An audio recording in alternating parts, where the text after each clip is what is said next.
Fly past the hassles of LaGuardia and JFK for your flights from Long Island. Choose MacArthur Airport instead. You can fly nonstop from MacArthur ISP to Orlando, Baltimore, West Palm Beach, Philadelphia, Fort Lauderdale, Tampa, Fort Myers, Chicago, Myrtle Beach, Melbourne, and Atlanta, with connecting service throughout the United States, Europe, and the Caribbean. 11 nonstop cities from ISP. Unlimited connections. Stress less, pay less. FlyMacArthur.com.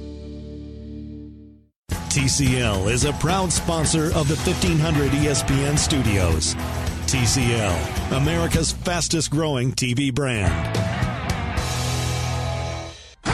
For those who simply can't get enough talk about the Vikings, we present Bonus Chatter. Bonus chatter about your favorite team that's unscripted, unfiltered, and uninterrupted. This is another edition of 1500 ESPN's Purple Podcast. Well, welcome to another episode of the Purple Podcast. Matthew Coller here, and joining me, he's an engineer, he's a football coach, he is also an author, Bobby Peters, who wrote the third down manual for the Los Angeles Rams. You may know Bobby because he also wrote one for the Philadelphia Eagles, which we have talked about extensively, and as I'm watching the tape and I look through that Eagles book, Bobby, I see all sorts of different concepts that the Eagles used last year that the Vikings have brought over now with John DeFilippo, so your books are very valuable. How are you first? I'm good. Well, I'm glad they're good for something other than just decoration. No, I have learned a ton from reading your book, so I suggest that anybody who gets a chance, even though it's 2017 stuff that you looked at, very relevant, and you can learn a ton just about how offenses are designed, route combinations, all sorts of things like that, just by looking at what a team did on third downs. And because the Vikings are playing the Rams on Thursday Night Football, the perfect time to talk with you, Bobby. So let's start here. The Rams offense does not appear in any way, shape, or form to have been a 2017 fluke. What have you seen so far that they've carried over, and what is different from 2017? So the core of the offense is the same. The Rams, everything, especially on early downs, first and second, second and normal, everything starts and ends with their zone running scheme, whether it be inside zone or outside zone. Their movement passes, their bootlegs off of that, their drop back play action off that action, as well as they'll ride the play fake, and then the quarterback will drop back, and then they'll throw a screen to Gurley. Everything they do on early downs starts and ends with that zone run action, and that's something that's been consistent throughout this year as well as last year. So that's where that starts and ends. The biggest difference is definitely the addition of Brandon Cooks. Mm-hmm. It adds an element of speed that the offense did not have last year, and you can see in a few different play designs that McVay is using. He's digging into different parts of his playbook to feature Cooks and to try to take advantage of potential one-on-one matchups further down the field. So let's talk about these weapons a little more in depth here, because I feel like Jared Goff fell into the perfect situation that at first appeared to be very bad under Jeff Fisher, but suddenly got quite a bit better with the surrounding cast, the addition of Andrew Whitworth, a tremendous left tackle that has kept him protected very well over the last year plus. Cook's now in the mix, but Cooper Kupp, Robert Woods, a good offensive line, Todd Gurley. I mean, it seems like Sean McVay just has all sorts of different buttons he can push at any time. Yeah, absolutely. And, I mean, with those receivers that you mentioned, especially their 2017 cast of characters, none of them were necessarily household names. They're just guys that, were kind of falling off with other teams. Obviously, Cooper Kupp was a rookie, but to McVay's credit, he schemes ways for these guys to get leverage, and whether if it's inside leverage for an inside breaking route or outside leverage for an outside breaking route. And from the receiver standpoint, if you already have the leverage you need to run the route that you're assigned to run, you're going to be open more times than not. So that the scheme definitely helped those guys become more of household names last year. Well, let's talk about the nickel corner position for the Vikings has been an issue over these first couple of games. Mike Hughes got a pick six in his first game, but there were still some bumps along the road. And then since Mackenzie Alexander has been in the last two games, there have been miscommunications and there have been different ways that teams have schemed wide open tight ends and big plays for running backs against the Vikings, which is very unusual. It doesn't happen very often that somebody gets a 55-yard reception out of the backfield against the Vikings team. They were number one last year against opposing running backs. Todd Gurley only gained 19 yards through the air last year when they faced the Rams. What type of pressure does McVay's offense put on the cornerbacks with all the different motions and formations and things like that he uses? So with the emphasis that Sean puts on that zone running game, the linebackers, it's a lot more difficult for the linebackers to help on inside breaking routes. So one of the staples in McVay's offense is he'll adjust his receivers splits. He'll bring them into, kind of like probably maybe 6 or 7 yards from the tackle. So the corners will have to play with outside leverage due to all the space they would give up if they were to play head up or inside leverage. Now, out of that set, McVay will run a hard zone run play action and get the linebackers to come in. Now, that leaves a huge void behind the linebackers at about the maybe 10 to 15-yard window. So the Rams will feature, and this is something that Brandon Cooks has excelled at so far this year as well, is they will run like 10-yard mini digs behind there. And that's a staple of the offense, and that's an easy way to pick on corners that they routinely use and will most likely use Thursday night. With Todd Gurley's role, how is it that he averages 12 yards a catch last year, 11 yards a catch so far this year? I mean, those are unusual numbers. Usually if a running back is even approaching 10 yards a reception, that's pretty impressive, but they found ways to just get him in space that few other teams have ever found to do with their running back. So with the focus on that zone running game, part of the McVay's screen package works off of that. And usually with that, to that effect, the play I just described, that 10-yard mini dig, so that the Rams they'll do the play fake, they'll have Goff drop back, and then once the Rams hit that quick dig a few times, that's when the linebackers, they see that it's play action, they will literally turn and run. They will turn and run backwards. So McVay sees that on film, then he'll dial up one of those screens to Gurley. Now with those linebackers dropping, 10 or 15 yards, the only players that can potentially tackle Gurley before he gets to 10 yards is a D lineman that can sniff it out. And the Rams offensive line does a tremendous job blocking the front four or the front five, depending on the front. And that's a big component as to why Todd Gurley gets that yards per catch. And then additionally, on third downs, McVay will scheme ways. There was I believe two instances last year where it was about 3rd and 3, 3rd and 4. The Rams they got to the line, they identified man coverage. So what they did was they'd have a bunch formation, and all three receivers in that bunch would run towards the middle of the field at various depths to pick the guy that's guarding Todd Gurley. And Todd Gurley would leak out of the backfield from the opposite side to that side of the bunch, and the guy guarding him would have to weave through six players, 3 of his own, and then 3 of the Rams to get to guard his guy, and that's a near impossible task that linebacker gets put into. So I'm wowed by Sean McVay's offensive designs and all the different ways, like you just described, to find playmakers their space.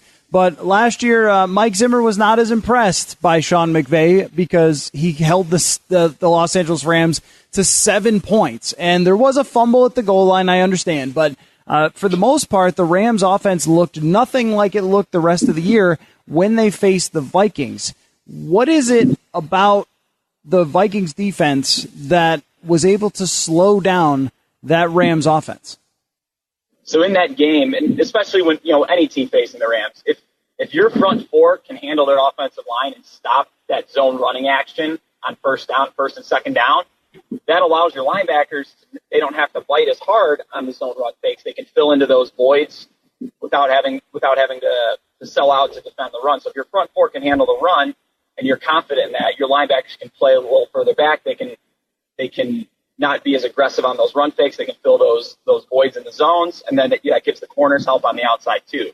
So the biggest thing that I noticed from that game last year was the Vikings were able to win first and second down, mainly with the ability of their front to win their matchups. And for any team, I don't care how good of an offense you are, if you force a team into third and long situations, that's no offense can consistently convert those, especially with a drop back stationary quarterback like Jared Goff. So the Rams want to live in third and medium to third and short, and the Vikings were able to keep them in third much longer than that last year, and that definitely helped them slow down that offense. Fly past the hassles of LaGuardia and JFK for your flights from Long Island. Choose MacArthur Airport instead. You can fly nonstop from MacArthur ISP to Orlando, Baltimore, West Palm Beach, Philadelphia, Fort Lauderdale, Tampa, Fort Myers, Chicago, Myrtle Beach, Melbourne, and Atlanta, with connecting service throughout the United States, Europe, and the Caribbean. 11 nonstop cities from ISP. Unlimited connections. Stress less, pay less. FlyMacArthur.com. Something that the Vikings experimented with against Kyle Shanahan's offense was having three safeties in the game at the same time. They had Jaron Kearse essentially playing the slot corner, but he's a little bit of a different sized slot corner, put it that way. I mean, he's 6'4" and over 200 pounds and is sort of a hybrid linebacker at that point. And when Jimmy Garoppolo threw a pick six, they had an uneven blitz, where they had a couple guys come off one side and nobody come off the other side. And Jaron Kearse was part of that. He kind of used his length to get his hands up, and it's a little bit more of an imposing figure than, say, if Nickel Roby-Coleman was blitzing off the corner. I'm curious if you think that the Vikings will do something like that to blitz, especially off those bunch formation sides, because I think that is kind of one of the ways that you can throw some of those bunch formation uses off, is by blitzing off that side. Yeah, absolutely. I would imagine a similar game plan to Sean McVay's offense. Both McVay and Shanahan run similar systems. They spent a lot of their time together in previous stops, like in Washington, and maybe 5 or 6 years ago. But their systems are very similar, and they're both of their running games are based off of the zone running scheme. So I would imagine a similar game plan. And going back to that Vikings 49ers game, I mean, I put that tape on and I see a defense that was incredibly well prepared for the concepts. I remember 49ers running one of their staple trips combinations where they run the outside receiver on a slant route, the middle receiver will kind of pick for him and run a wheel, and the inside guy will run a deep crossing route to the other side of the field.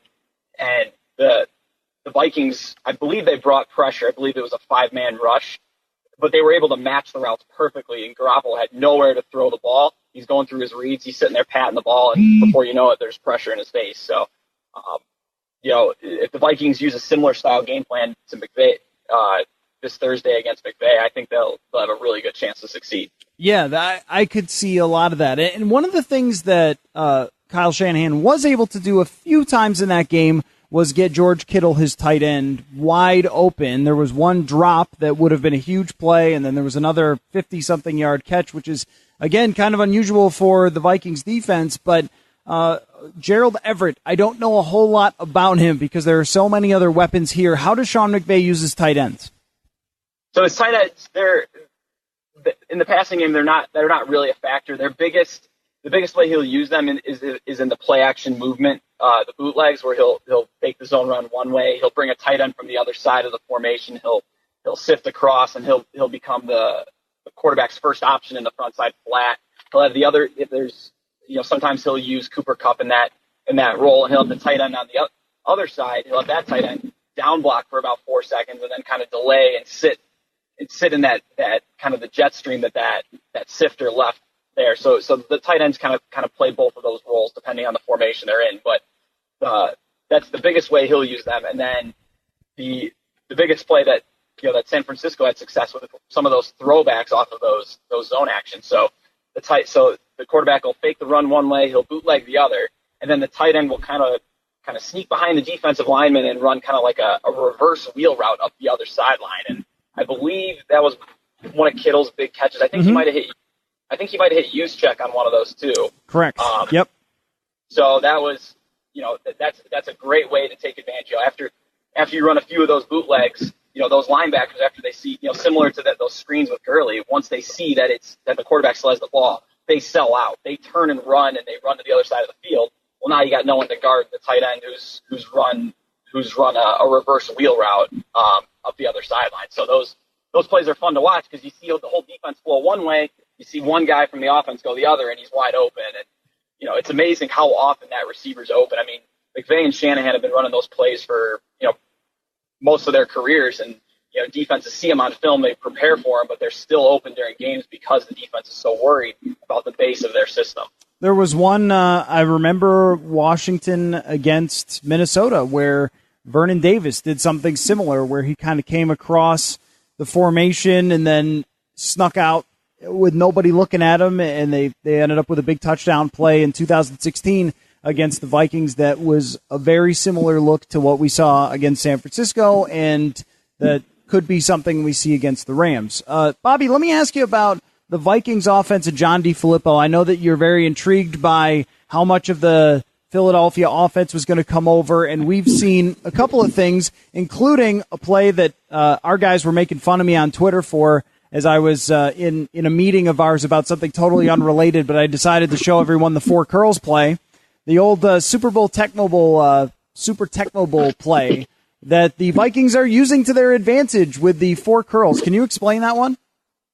Yeah, so the all-curl concept, it was something that I believe was the Eagles' most common drop-back pass concept on third downs last year. So it was definitely something they put on film quite a bit. And what it does is, out of a trips formation, everybody will run a 10-yard curl route. So they'll run 10 yards and stop, basically. The inside receiver, he'll kind of angle his route in at about probably a 30-degree angle to create, even spacing for all four of them, all four of the curls, and the receiver on the other side of the field will run a curl as well to make four. And then the running back will typically run a check release swing route to the single receiver side to get five even receivers across the formation. And against cover three teams, it spaces the four underneath defenders with five offensive players. And then against cover two, you're able to get your tight end matched up one-on-one with the middle linebacker. And then against man coverage, now you just pick your matchup. And in third and medium situations, the four verticals concept is, a very popular route combination throughout football. So these zone defenders and even man defenders, they're worried about getting beat over the top. So when these guys curl up at 10 yards, they typically have a few yards of separation between them and the defender. So if the quarterback, as the play is developing, if he determines which receiver has a one-on-one matchup, and if he throws the ball on time, he'll most likely be able to get a completion. And I noticed that when it worked for the Vikings on one of their third downs, Kyle Rudolph broke just enough toward the inside to kind of make it look like it was either a seam or a post, and he brought one of the defenders over with him, and it just got enough of a gap to be able to throw the ball to Adam Thielen, that he brought over one of the zone defenders with him to kind of have two guys on Rudolph and only one guy on Thielen, and not really defensible one-on-one with Adam Thielen. So it's how much of the Eagles' offense have you seen when you watch the Vikings? So I've only seen bits and pieces of the Vikings offense so far. I watched some of that 49ers film. Definitely big chunks. I think a lot of the drop back passing concepts, a lot of carryover. I've seen the Dragon concept, which is a slant flat combination. It's an old West Coast staple. Pretty much every team in the NFL runs some sort of version of that. And then the double slants combination, that's very similar to Dragon, but the inside receiver will also run a slant route. A lot of the drop back pass concepts, and even some of the run game, it has come over from Philly too. But there's definitely elements. But DeFilippo I've noticed him. He's doing a few things of his own that he's probably done in previous stops too. So it's always interesting when a coach comes from a system. It's always interesting to see what pieces he brings over, and then throughout the course of the season, we'll see which situations he likes those concepts. So to me, that's always a fun thing when coaches change. They get promoted or they get taken elsewhere. What elements they take from where they've been. It's just a big melting pot of offense.